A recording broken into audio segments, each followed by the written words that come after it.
A ministra do Meio Ambiente, Marina Silva, vive dias de turbulência no governo federal. Teve pelo menos 2 derrotas políticas nesta semana. Será que ela vive um déjà vu do segundo mandato de governo Lula? É um dos assuntos que a gente vai tratar no 3 sobre os 3 dessa semana. E também vamos falar sobre Minas Gerais e o PSD. Numa semana também muito turbulenta, com reunião das bancadas estadual e federal do partido. E que pode fazer com que a campanha de Fouad Noman à Prefeitura de Belo Horizonte, ainda tratada muito nos bastidores, possa subir no telhado? São alguns dos assuntos que a gente vai tratar na edição de hoje do 3 sobre os 3. Os principais fatos sobre os 3 poderes da República. 3 sobre 3.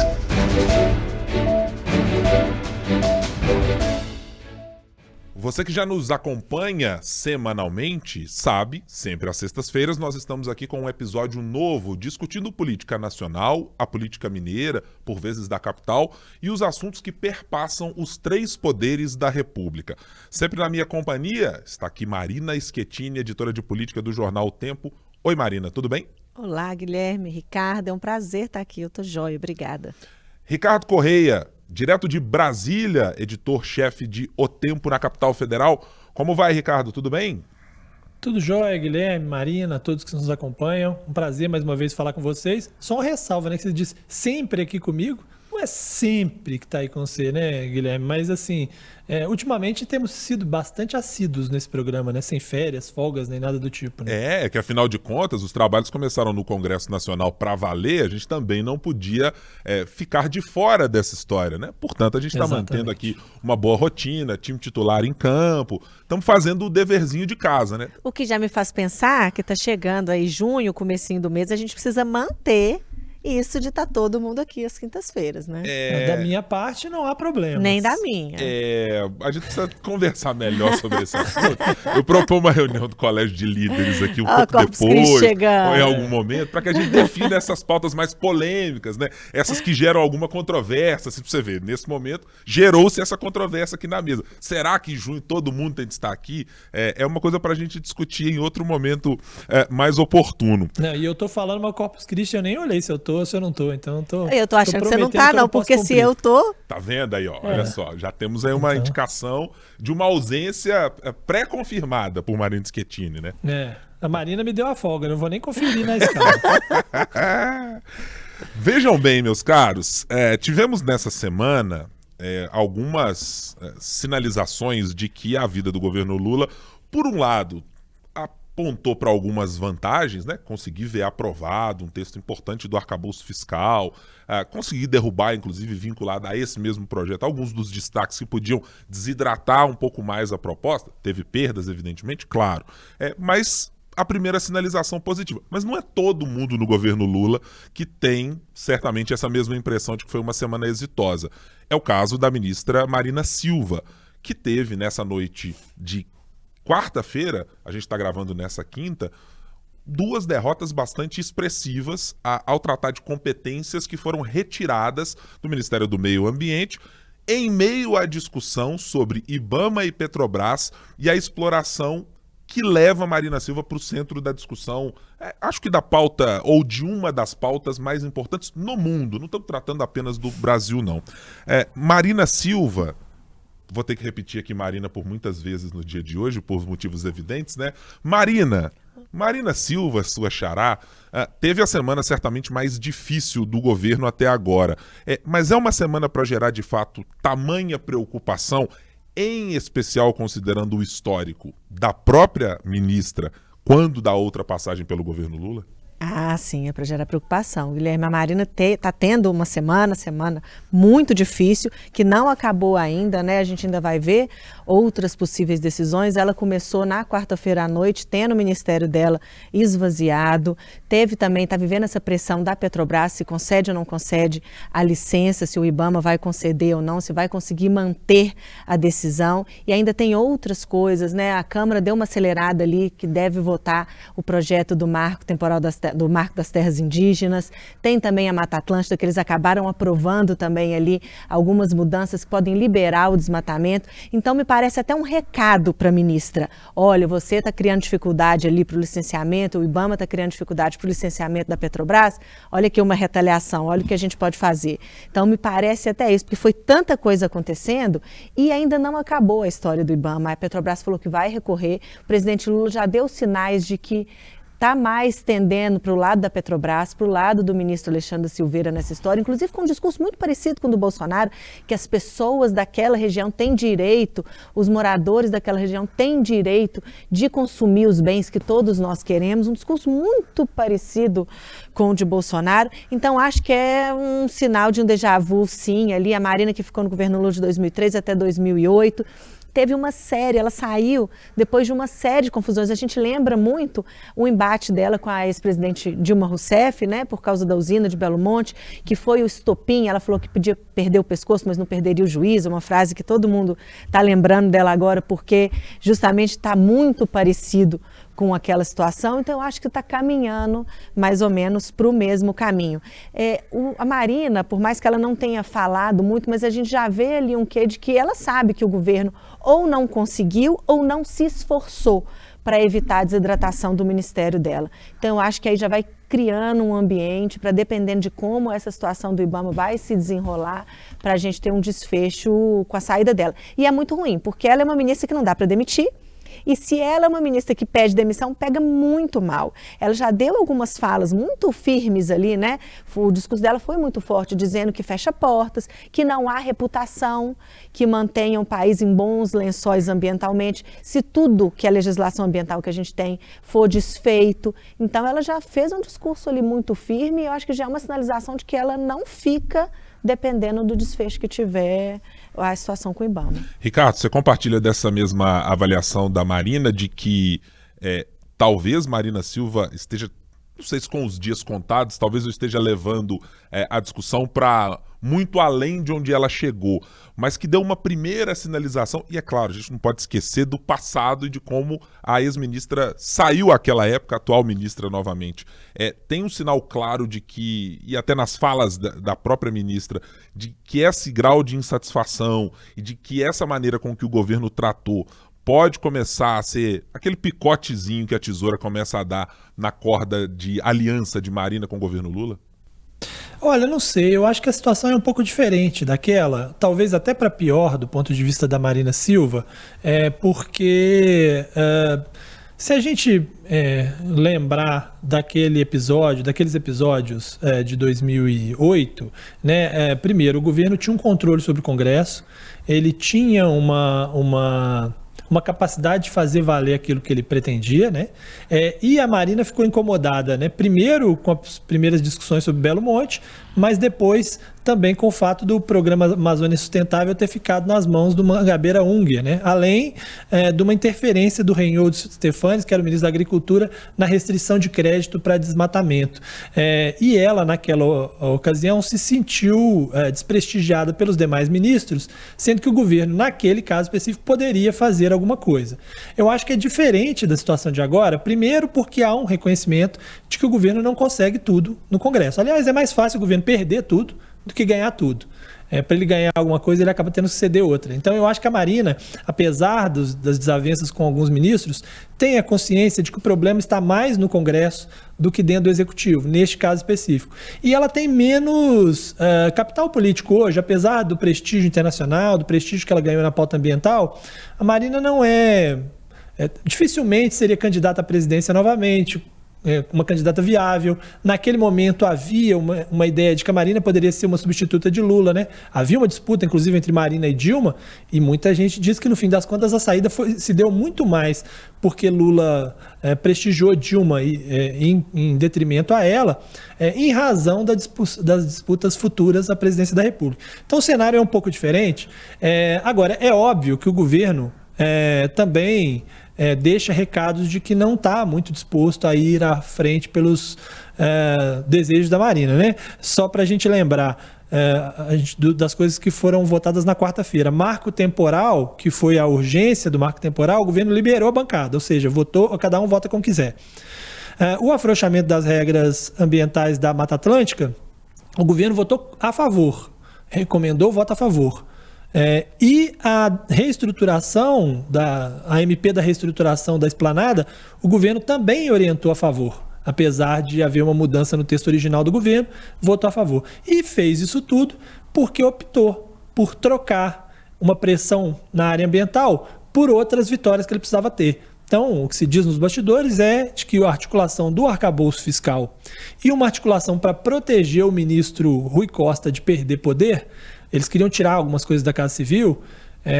Lula, neste caso, optou por salvar arcabouço e Rui Costa em detrimento de Marina Silva. Então, de fato, há também aí uma situação do governo, mas eu acho que por conta dessa diferença, do fato de Marina não ter mais esse futuro político tão evidente, claro, como tinha naquela época, e pelo fato de ela ter a consciência de que o Congresso hoje é muito mais refratário à pauta ambiental, e se ela, inclusive, fosse para o Congresso, ela ia sofrer muito para fazer valer suas pautas, talvez isso faça ela pensar duas vezes em sair do governo. Tanto é que hoje ela fez um discurso muito brando, não falou disso na posse lá do ICMBio, inclusive ela agradeceu e elogiou Lula. Eu acho que o elogio não foi por acaso. E acho que a gente precisa colocar nesse componente, Ricardo e Marina, o cenário que o governo enfrenta para lidar com um dos campos políticos ou um dos grupos políticos que tem mais influência no Congresso Nacional e que ainda não dá para dizer que foi por completo capturado apenas pela direita brasileira ou pela oposição. Eu estou falando do agronegócio. Me parece haver nesse movimento do governo de dar alguma sinalização de que o seguinte, olha, a gente aceita negociar, nós não somos absolutamente intransigentes para lidar com pautas que resvalem no agronegócio ou na pauta ambiental. Me parece ter um pouco de DNA lulista de fazer aquela história da acomodação possível. Certamente não é a acomodação desejável sob o ponto de vista ambientalista e da Marina Silva, mas ela me pareceu uma sinalização inicial de que, olha, nós não somos exatamente os radicais que vocês estão dizendo, aquela história de poder dizer, eu sou um governo que falo para todo mundo, eu não estou governando só para os meus, eu atendi interesses outros que não apenas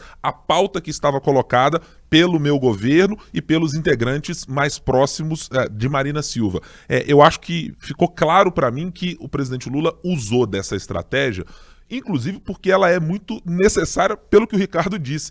O governo hoje tem muito mais chance de perder boa parte daquilo que se propõe a colocar no Congresso Nacional, em especial em pautas que resvalem nesses grupos político/ideológicos, ou talvez mais políticos em outro momento, mas ideologizados desde as últimas eleições com o ex-presidente Jair Bolsonaro, de não ter essa possibilidade de abrir muito campo e de tentar construir, ainda que minimamente, e ainda que de maneira muito frágil, alguma ponte.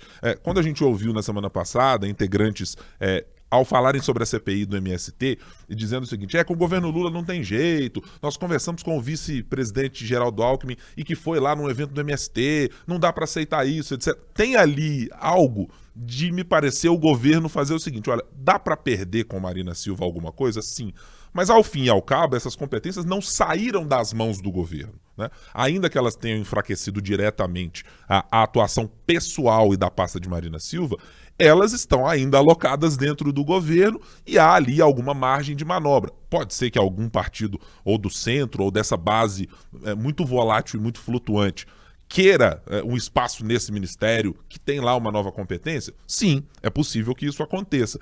Mas me parece que o governo Lula ainda está com uma governabilidade tão frágil que precisou demonstrar também alguns sinais de certa abertura ou de certa maleabilidade, nesse caso Marina Silva, para permitir fazer um discurso menos radicalizado num momento em que temos instalados CPMI do 8 de janeiro, CPI do MST e todas as outras que estão lá, que fazem com que o debate ideológico e a ideia de radicalização tomem conta, inclusive, do noticiário e do debate. Esse mesmo parlamentar que um dia está negociando ou conversando a respeito de uma proposta como a MP para tratar do marco temporal ou as outras medidas provisórias que o governo tem, ele está fazendo, às vezes, um embate ideológico nessas comissões, ou está ali na rede social tratando desse assunto. Então, fustigar esse parlamentar me parece ser muito mais difícil para o governo adotar essa postura, né? Eu acho que, com certeza, né, o governo está tão fragilizado que ele acaba tendo que aceitar e acatar e abrir mão de um monte de coisa. Mas acho que algumas coisas pioram essa situação. O governo sabia de todas essas mudanças, ele tinha conhecimento, ele acompanhou, ele deu aval. O próprio relator, que é o líder do MDB na Câmara, ele disse, o governo participou de tudo, o governo tinha ciência de tudo. Ele não alertou, ele não negociou, ele não conversou com a Marina. A Sônia Guajajara, né, que também teve seu ministério desidratado, ela falou que ela estava um pouco decepcionada com o presidente Lula. Ela cita ele nominalmente. Talvez a Marina não tenha assumido esse discurso ainda, mas a Sônia Guajajara fala, inclusive, em decepção dessa postura do governo. E eu acho que a coluna do Lauro Jardim traz uma informação nessa quinta-feira que não acabou, que eles ainda têm uma intenção, por exemplo, de tirar o licenciamento ambiental como competência única e exclusiva do Ministério do Meio Ambiente. Que a Petrobras, por exemplo, poderia ter o licenciamento dela por meio do Ministério de Minas e Energia. Aí acabou total. Então, eu acho que esse desgaste com a Marina chega muito cedo. Me impressiona como foi rápido esse desgaste, como ela foi importante, como o PT usou a Marina na campanha, precisou dela e usou muito amplamente a Marina, e agora como que esse desgaste chega tão cedo, tão rápido. Isso me chama a atenção. Agora, uma coisa que eu observei hoje e que eu acho que pode ser um próximo capítulo da história é o seguinte: eu estava vendo, até peguei aqui o Flávio Dino, né, ministro da Justiça, para onde inclusive foi enviada a questão da demarcação das terras indígenas, saiu dos povos originários e foi para a Justiça, disse o seguinte: sobre controvérsias acerca das competências de órgãos do Poder Executivo, importante lembrar o que dispõe a Constituição Federal. Aí ele diz, artigo 84, compete privativamente ao Presidente da República. Aí o inciso 4, dispor mediante decreto sobre, aí ele põe a organização e funcionamento da administração federal quando não implicar aumento de despesas, nem criação ou extinção de cargos públicos ou órgãos públicos. Basicamente o que ele está dizendo é o seguinte, a reestruturação da esplanada por meio de MP precisa de fato ser aprovada pelo Congresso. Ok, é dever do Congresso porque cria órgão, cria cargo, mexe com despesas, aumenta despesas e tal, e isso tem que passar por meio da SMP. Mas nada impede que o presidente da República, depois que feito isso, por decreto, porque aí já não é mais medida provisória, é por decreto, e esse decreto só poderia ser sustado pelo parlamento por meio de um decreto legislativo para sustar, ele poderia determinar, olha, cadastro ambiental rural, apesar de dentro da MP estar determinado que é de fulano, ele pode ir para fulano. Né? Então ele pode dizer, demarcação de terra indígena, na verdade essa competência volta para o Ministério. Então, assim, de alguma forma ele está tentando deixar essa porta aberta para dizer, a guerra não está perdida, teoricamente isso pode ser discutido mais adiante, de alguma maneira. Até porque pode se criar, de alguma maneira, subterfúgios para poder lidar com isso. Né? Isso fica no Ministério tal, mas na prática está sendo operado por outro ministério, isso aí informalmente pode se dar também. Agora, eu fiz fazendo uma análise dessa história, que a única coisa que pesa a favor da Marina nessa história, para tentar conseguir de volta esses espaços, é a questão internacional, a repercussão internacional, né? Porque ela não tem apoio suficiente no Congresso, a gente já viu, é o contrário, nem dentro do governo, os demais ministros querem tirar poder dela, porque no fim das contas o Ministério do Meio Ambiente acaba travando intenções dos outros ministérios de agilizar obras, agilizar tudo. Então, dentro da esplanada dos ministérios, a Marina fica isolada, junto com as pautas mais identitárias, mas o fato é que a repercussão internacional é tremenda, né? E se agora que Lula conseguiu vários países ampliando ou anunciando recursos ou destravando recursos para o Fundo da Amazônia, se essa pauta de alguma forma ficar muito marcada e esses países decidirem travar novamente financiamento ambiental, travar discussões ambientais, travar acordo do Brasil com a União Europeia, principalmente esse acordo do Brasil e União Europeia, que a União Europeia faz muita questão de que as pautas ambientais sejam colocadas, aí talvez ela ganhe uma sobrevida, né? Porque aí talvez o governo tenha obrigatoriamente que negociar essas questões ambientais com o Congresso da mesma forma que negocia, por exemplo, o arcabouço fiscal. Se o arcabouço fiscal ainda que o governo não quisesse. É fundamental para que o mercado tenha credibilidade, né, confie no Brasil. Da mesma forma, a questão ambiental, se houver uma pressão internacional a esse respeito, pode forçar o governo a ter que ir para um tudo ou nada no Congresso com esse tema, né? O Ricardo, e para continuar nesse ponto que você trouxe do ministro da Justiça, Flávio Dino, ao ver esse tweet, eu saí com aquela impressão de que ele tem duas utilidades. A primeira é dizer, inclusive para a sociedade e para a própria Marina Silva, é o seguinte: nós do governo estamos com você e fizemos aqui o debate possível e faremos até o limite das nossas competências e da nossa disposição. Mas, olhando para o ponto de vista político, me parece uma briga pouco provável que o governo decida comprar, eventualmente para parar no STF, para questionar a norma, porque é isso, fazer isso frente a um Congresso com o qual você ainda não tem uma relação tão estabilizada de base, corre-se o risco de azedar de vez uma conversa que já está muito no fiozinho da navalha, e se você adota uma postura de pode ser avaliada ou pode ser lida pela oposição como usurpação do Congresso, ou passar por cima, um atropelo do Congresso, seria comprar uma briga ainda com reforma tributária, com coisas para passar no Senado, do próprio arcabouço fiscal e de outras matérias de interesse, seria comprar uma briga que para o governo talvez seria muito danosa nesse momento, não, Ricardo? Mas tem uma questão aí que é o seguinte, né? O governo ele tinha um problema muito grande com essa MP especificamente por causa do prazo, né? Porque como houve aquela briga entre Senado e Câmara, ela ficou muito em cima da hora. Então o governo corria grande risco de não conseguir aprovar e aí perder toda a estrutura ministerial, seria um caos para o governo. E o próprio Arthur Lira disse isso em entrevistas: nossa, seria muito pior para o governo, como se mandasse um recado, olha, ou é assim ou não é nada, e não sendo nada, pior ainda para o governo. E ele não tinha nem tempo para negociar. Então, se ele arruma essa briga, ainda que eu também ache que ele não vai querer arrumar essa briga, mas se ele arruma essa briga mais à frente, pelo menos essa MP já vai ter passado, já não vai ter como ser modificada, porque a estrutura do governo, quem decide é o governo por meio de MP ou por meio de projeto de lei, né, mas não o Congresso.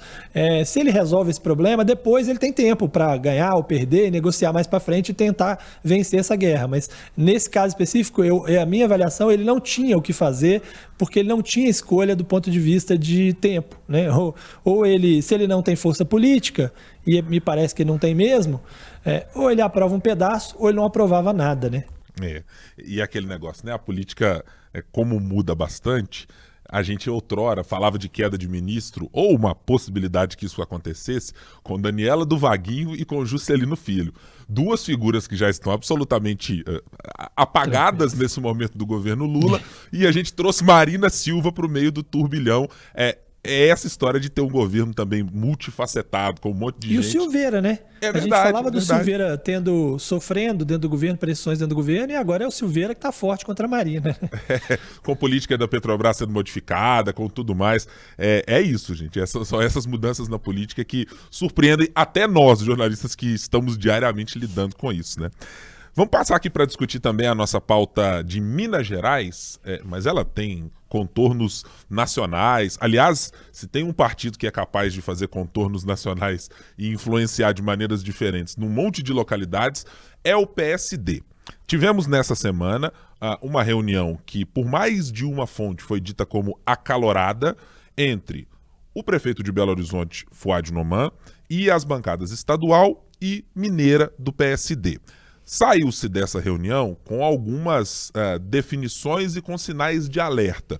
Uma crítica que foi veiculada e trazida diretamente ao prefeito de Belo Horizonte sobre a preocupação de que a bancada do PSD, que já foi muito reduzida da segunda eleição de Alexandre Calil, da reeleição, da primeira para a segunda eleição de Alexandre Calil, saindo de quase 12 parlamentares, se eu não estiver enganado, para 5 parlamentares apenas, que aconteça uma desidratação ainda maior. E isso por quê? Porque o prefeito, para reconstituir a sua base completamente esfacelada, ou metade dela esfacelada, pós-eleição da Câmara Municipal, com a vitória de Gabriel Azevedo, precisou se reunir com um grupo que até então tinha se posicionado como rival, dito e conhecido por nós aqui como Família Ara, um grupo de pelo menos 9 parlamentares nesse momento, para reorganizar essa base. Só que aí, integrantes do PSD disseram: prefeito, no fim das contas o senhor está colocando mais gente da base, que não é o PSD, e está deixando o PSD escanteado.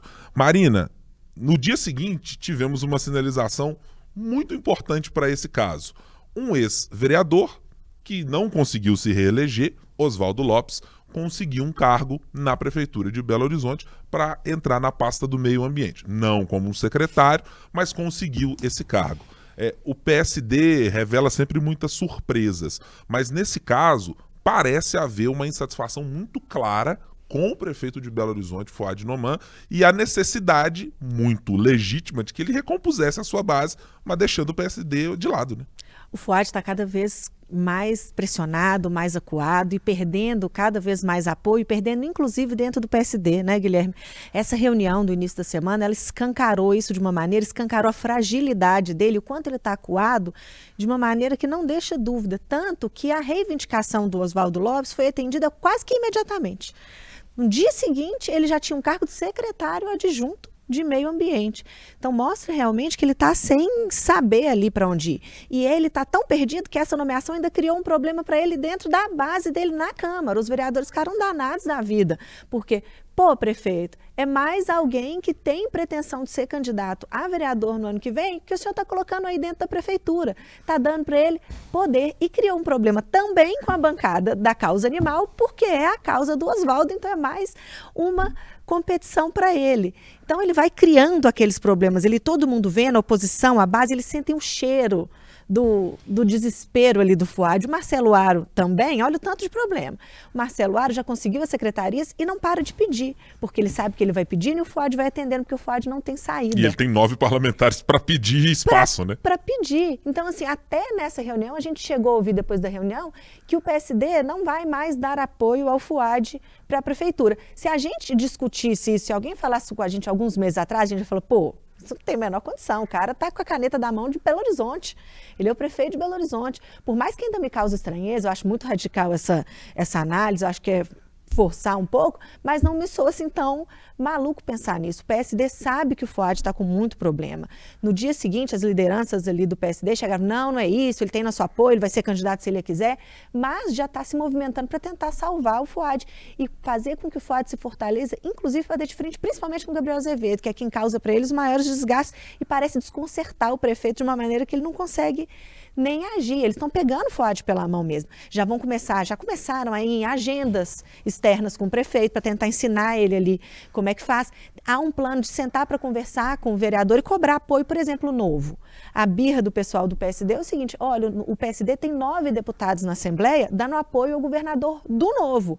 Como que os 3 vereadores do Novo não apoiam o prefeito que é do PSD? Como assim? Uai, eles herdaram uma antipatia, o Fouad herdou a antipatia que era do Calil e o Novo vai continuar com ela, o Novo não vai se tocar que esse apoio tem que ser mútuo, então eles estão pegando a mão do Fouad nas agendas para cobrar esse apoio e para ajudá-lo a montar a chapa dos vereadores.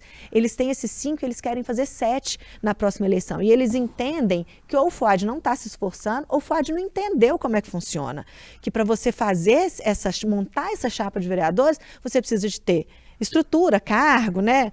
Ter uma estratégia ali para fazer isso e você precisa conversar com essas lideranças, porque são essas lideranças que vão conseguir os votos para eleger os vereadores. E o que ele está fazendo é o contrário. Ele está colocando o Claudinei Dulim lá, que está negociando para o Agir, que está negociando para o Avante, colocou um tanto de gente do Marcelo Aro que está negociando para Podemos, para PP, para PMN, e quem está negociando para o PSD? Ninguém. Então o Fouad está numa situação cada vez mais difícil, fora que está colando nele a pecha do amigo das empresas de ônibus. Falei demais, né? Mas assim, é porque tanta coisa acontecendo, Marina, muita coisa. Que não dá para expressar, são coisas relevantes. Ô Ricardo, é claro que a gente está no adiantado da hora ao imaginar que está definido e sacramentado que o prefeito de Belo Horizonte não será candidato à reeleição. Acho que ninguém vai fazer esse exercício de futurologia a partir daquilo que nós temos de dados e de factuais desse momento. Mas me parece cada vez mais claro que o prefeito não encontrou, e a gente já mencionou aqui no podcast, o norte para garantir seja um discurso para os aliados ou um caminho que vá satisfazer aliados e dizer o seguinte, gente, eu serei o candidato para dizer isso aqui, portanto, caminhem comigo, porque as obras serão assim, porque a ideia é essa, portanto, você, vereador, venha comigo, portanto, você do meu partido venha comigo, mas eu também não ficaria em nada surpreso se o PSD tomasse uma decisão completamente diferente da de momento, afinal de contas, isso é parte sine qua non do que é ser o PSD no país, né? Não, é verdade. Agora, assim, eu acho que se o Fuad quiser ser candidato, com ou sem o apoio do PSD, ele será candidato, né? Porque ele também não precisa ser candidato pelo PSD, né? Ele está no PSD, mas ele tem uma formação no PSDB. Inclusive, o Paulo Abiacchio, deputado federal, secretário-geral do PSDB nacional e presidente estadual do PSDB, que esteve com a gente, né? Deu uma entrevista ontem, dizia, bom, PSDB tem como nome aí João Leite, mas temos também proximidade com o Fuad Noman, que veio do PSDB, e com o Gabriel Azevedo, que também veio do PSDB, que é uma coisa que os tucanos têm falado com certa frequência, né? Dizendo, olha aí, os três que estão disputando aí são figuras criadas das divisões de base, vamos dizer assim, do PSDB, né? Então, se o PSD não quiser um prefeito que tenha a base, que tenha a máquina, ou pelo menos uma parte da máquina na sua mão, talvez outro partido queira, talvez o próprio PSDB queira. E eu acho que isso joga a favor do Fuad, né? Assim, porque deve-se considerar a importância da máquina na prefeitura e que talvez a negociação, estando em outro partido, pudesse ser até mais fácil do que a negociação estando no PSDB. Mas falo isso apenas para refletir sobre essa possibilidade remota de que o PSD não dê guarida à candidatura de Fuad. Acho mais natural que dê, né? Mas, de fato, há uma coisa de que o prefeito, no cargo, candidato à reeleição, o pré-candidato à reeleição, deveria estar conduzindo essas articulações, já pensando em eleição, né? E isso não parece estar acontecendo. Parece que não tem, o PSD realmente ainda não está, nesse momento, está discutindo sobrevivência ali na Câmara e tal, do que propriamente discutindo prefeitura, né? E o fato de Fuad não ser uma pessoa conhecida, não ter capital eleitoral, como tinha Calil, também, obviamente, pesa para essa coisa de todo mundo dizer, não, vamos priorizar aqui eleição municipal, olha o que ele está fazendo, ele está atrapalhando o partido de alguma maneira e tal. Então, acho que isso é tudo, faz parte de uma discussão. Se o PSD, no nível municipal, está rachado, considerando que no nível estadual ele também já não é muito unido, né? Você tem o ex-prefeito que ninguém sabe para onde vai, Alexandre Calil, você tem um presidente do Senado, Rodrigo Pacheco, que parece estar distante dessas discussões partidárias, até porque o que se diz nos bastidores, e a gente ouve isso de várias pessoas, eu já ouvi de algumas pessoas essa semana, está muito mais focado eventualmente numa vaga no Supremo Tribunal Federal do que propriamente em eleições futuras. E você tem um ministro de Minas e Energia que também talvez esteja pensando em 2026 e não em 2024. Eu acho que assim, falta alguém para pegar e falar, vamos começar a organizar a casa antes que seja tarde demais, né? E eu acho que, Ricardo, aí eu vou dar um passo atrás para olhar para a trajetória política do prefeito de Belo Horizonte.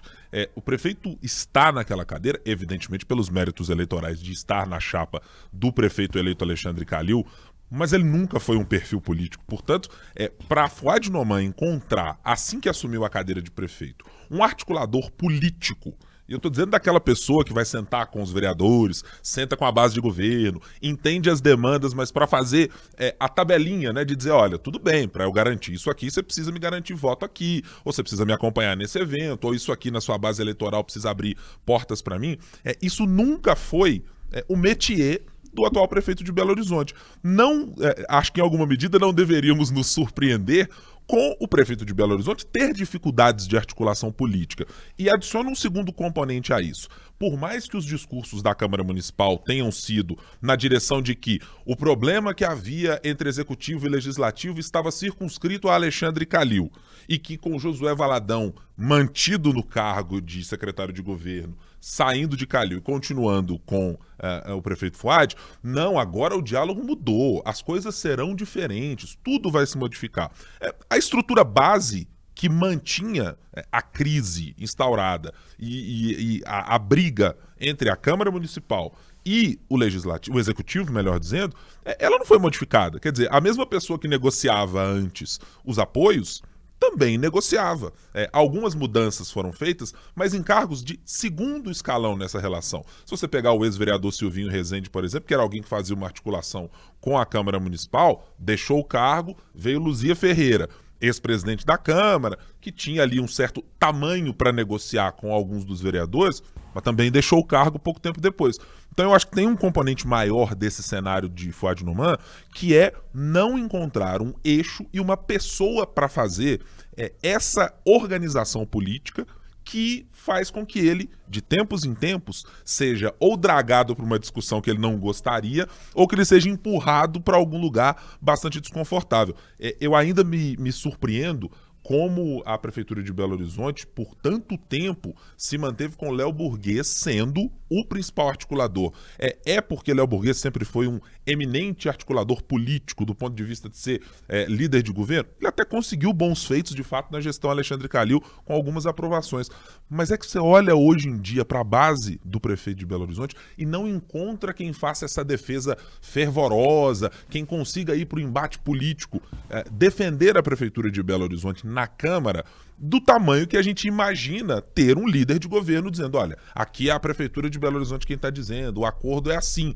É claro, a gente usa a base de comparação da Assembleia Legislativa, do Congresso Nacional. O seu líder de governo tem que ter peso, tem que ser alguém que chega conseguindo negociar. Eu olho, por exemplo, para o vereador Bruno Miranda, que é uma pessoa absolutamente fantástica, gente boníssima e de bom diálogo. Todos os parlamentares são quase uníssonos em dizer isso, mas ele não me parece ter a caneta com o peso suficiente para fazer com que os vereadores que estão ou no meio do caminho ali nos independentes, ou tateando por esse grupo da família Aro, para que eles venham para a base efetivamente sem criar tantos constrangimentos para o prefeito. Né? E o que o PSD fala é que essa base que o Fuad está cultivando tanto, está mantendo tanto, gastando tudo que ele tem com essa base, é uma base que não é dele, assim, é uma base da mais frágil possível, porque uma pisadinha fora de onde eles acham que tem que ser, essa base está fora. Enquanto isso, o Fuad está impossibilitando que o partido dele se mantenha e cresça nas próximas eleições. Então, a birra do pessoal está aí. Eu tanto concordo demais com você, com isso que você falou, que ele precisava de alguém que fizesse isso, que o partido agora, tardiamente, na minha visão, está querendo pegar ele pela mão e tentando fazer isso para ele. Só que eu não sei se o Fuad já não perdeu ali, sabe, o fio do negócio, se tem como ele se impor. Eu acho que a palavra é se impor. Eu acho que ele está muito acuado. E não sei se ele tem tempo e se ele tem fôlego para poder se colocar de novo. Eu quero muito aguardar os próximos movimentos do PSD, em especial a postura do novo presidente, vou chamar de novo, mas ele é razoavelmente recente, Cássio Soares, com a licença de Alexandre Silveira para tocar apenas ao Ministério das Minas e Energia, porque Cássio Soares é alguém exatamente com esse bom trânsito, com base, bom trânsito com os governistas, afinal de contas hoje ocupa o cargo de defesa do governo Zema na Assembleia Legislativa, mas para entender exatamente a partir dele, que é alguém muito vinculado a Gilberto Kassab, com quem tem uma relação estreitíssima para definir os rumos do partido, o que vai ser feito. E só para eu não perder o fio da meada, quando falamos sobre Fuad dentro do PSD, eu ouvi de uma pessoa do partido faz mais algum tempo, de que já havia causado um estranhamento nos parlamentares e até figuras que não estão hoje ocupando cargos públicos, de um distanciamento do prefeito do PSD, como se ele estivesse pairando sobre o partido e não se colocando dentro das discussões importantes. São essas, para quem está na legenda, eu vou conseguir me eleger vereador? Eu vou fazer base lá na cidade X ou Y com o meu deputado, que vai ter apoio disso e daquilo? Porque, no fundo, para o parlamentar importa, e para quem está fora buscando um cargo, importa isso, é o quanto o partido consegue entregar para você, parlamentar, um apoio ou uma máquina para poder te ajudar. Mas que o prefeito se distanciou de tal maneira que havia, inclusive, dúvidas sobre o que ele queria fazer. E por isso surgiu um pouco dessa história de, será que o prefeito pode deixar a legenda? Porque se ele não conversa muito proximamente com as pessoas, se não delineia exatamente o que planeja para 2024, se é candidato a prefeito, se não é, com que apoio ele quer contar, ficou difícil para a base entender o que ele queria. Até com Alexandre Silveira, que a gente usa a expressão de que é o dono do partido, né? Por mais que ele esteja licenciado, até o Alexandre Silveira estaria tendo dificuldade de ter suas demandas atendidas pelo prefeito. Então, te mostra, assim, não sei se o prefeito achou que não precisava fidelizar a base, né, a base dele, né, o partido dele, fidelizar o partido, não a base, mas fidelizar o partido, não sei o que é, mas parece que existe realmente um problema ali no partido. Muito claramente. Vamos aqui partir para a nossa fase final com as apostas da semana. E eu sei que hoje é um dia muito difícil, porque a minha vontade hoje é apostar e roubar a aposta de todos vocês das últimas semanas, porque afinal de contas a gente nessa manhã de quinta-feira já pôde experimentar um pouquinho do que poderá ser a CPMI de 8 de janeiro. Mas eu vou manter aqui o cronograma de trabalho assim como ocorreu nas outras edições deste podcast e começar primeiro por Marina Schettini para dizer em que você aposta para a semana para prestarmos atenção, Marina. Eu quero ir diferente do Ricardo. Então eu vou de Câmara Municipal. Porque hoje, na quinta-feira, viu, Ricardo? Eu acho que você não iria na mesma aposta minha, porque eu também estava fazendo uma aposta diferente nessa semana. Olha aí. Mas vamos lá, vamos de então vou de Câmara mesmo, então. Porque a gente tem uma reunião hoje, mais uma reunião, FUAD, Prefeitura, né? Eles estão tentando ali chegar a um acordo e eu acho que esses 512 milhões que estariam já acertados não estão tão certos e na semana que vem a gente vai ter a votação do projeto do subsídio. Então, acho que ainda vai dar muito pano para manga. E esse tem um impacto danado na população de Belo Horizonte. Já passamos de um mês com a passagem custando R$6. É um impacto político para agora, é um impacto social de agora, mas também muito ligado ao que pode ser o 2024 da capital. Ricardo, a sua aposta, eu já sei que não é CPMI. Seja criativo, de então, 8 Ricardo. de janeiro, tá? Não, eu vou apostar no STF, no judiciário como um todo, mas sobretudo no STF, porque ficaram algumas questões que seriam votadas nessa semana e que talvez fiquem para a semana que vem e que são muito polêmicas e geram muita discussão. O juiz de garantias, né, adoção, o ministro Gilmar Mendes já disse que não abre mão de que seja votado agora e tal, o Fux parece que já liberou para votar, estava na pauta até de ontem, quarta-feira, lembrando que a gente está gravando na quinta, então o juiz de garantias e a descriminalização do porte de drogas, que já tem 3 votos a favor de descriminalizar, que também estava na pauta de quarta, mas com o adiantar dessa discussão sobre Fernando Collor, que se estendeu pela quarta e também por hoje, quinta-feira, tende a ficar para a semana que vem. E nem descartaria a hipótese de termos novidade na semana que vem sobre a marcação do julgamento de Bolsonaro, da inelegibilidade, no TSE. Não que vai ser marcado para a semana que vem, mas que se marque uma data, já que aguardava-se a escolha dos ministros que iam compor, inclusive os 2 escolhidos por Lula, são ligados a Alexandre de Moraes. Então, por conta disso, a minha aposta fica no judiciário dessa vez. Boa aposta mesmo, porque tem ecos importantíssimos e já tem, inclusive, o senador de Minas Gerais aqui reclamando, viu, cara? Dizendo, o STF está legislando aí na questão sobre drogas e etc. Então, essa promete muito pano para manga nas redes sociais, nos embates no Congresso. Acho que é de fato uma ótima aposta. Eu vou de Romeu Zema. Eu fiquei curioso para esta semana, com a ida do governador e do governador do Rio de Janeiro, de Goiás e do Rio Grande do Sul, para discutir com o ministro Fernando Haddad um pedido de prorrogação de prazo do regime de recuperação fiscal. Eu ainda estou tentando encaixar o restante dessas peças, porque me parece que só uma dilação de prazo ou só mais tempo para discutir o regime de recuperação fiscal não me parece resolver muito as coisas de Minas Gerais e tem condições políticas bem difíceis de serem organizadas nessa nova RRF. O pedido inicial de sair de 9 anos para 15, que foi manifestado muito mais pelo governador do Rio Grande do Sul, Eduardo Leite, mas endossado por todos os outros governadores que estavam lá, parece atingir bem as pretensões de quem já assinou o acordo. Tem que esperar para ver exatamente se para Minas Gerais o mais interessante é aderir no modelo desse acordo já do qual fazem parte Rio de Janeiro, Rio Grande do Sul e Goiás, ou se alguma outra solução pode ser discutida com o governo federal. Eu estou curioso para ver como é essa articulação entre governo de Minas e União, Secretaria da Fazenda e Tesouro e muito mais, vai se dar. Eu acho que ainda teremos capítulos até bem inesperados sobre as decisões em torno da RRF, tanto na Assembleia quanto na relação entre os poderes. Senhores e senhorita, muito obrigado pela companhia, hein? Marina, a gente volta a se falar semana que vem. Voltamos, até. Ricardo Correia, semana que vem, presença garantida, não é isso? Sempre. Acho que sim, né? Creio que sim, né? Quando falar ao vivo assim, a gente confirma, né?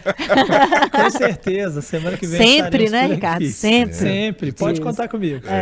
Nós estamos igual o pessoal da CPMI de 8 de janeiro, dizendo, não, gente, vamos sempre marcar uma reunião para quinta-feira pela manhã, porque quinta à tarde nem todo mundo pode ser que esteja no Congresso Nacional, né? Já tem gente pra com a gente malinha, sextou, pra eles é quintou, né? Outra conversa. Muito obrigado a você que nos acompanhou em mais uma semana do 3 sobre os 3. Para você nos encontrar de maneira mais fácil, é só você se inscrever lá no nosso canal no youtube.com/otempo. Pode fazer isso também no seu tocador de músicas ou de podcast preferido. Se inscreva, assine o nosso podcast semanalmente, sempre às sextas-feiras pela manhã. Tem uma nova análise, um novo conteúdo para tratar dos 3 poderes aqui no 3 sobre os 3. Muito obrigado pela companhia. Tchau, tchau.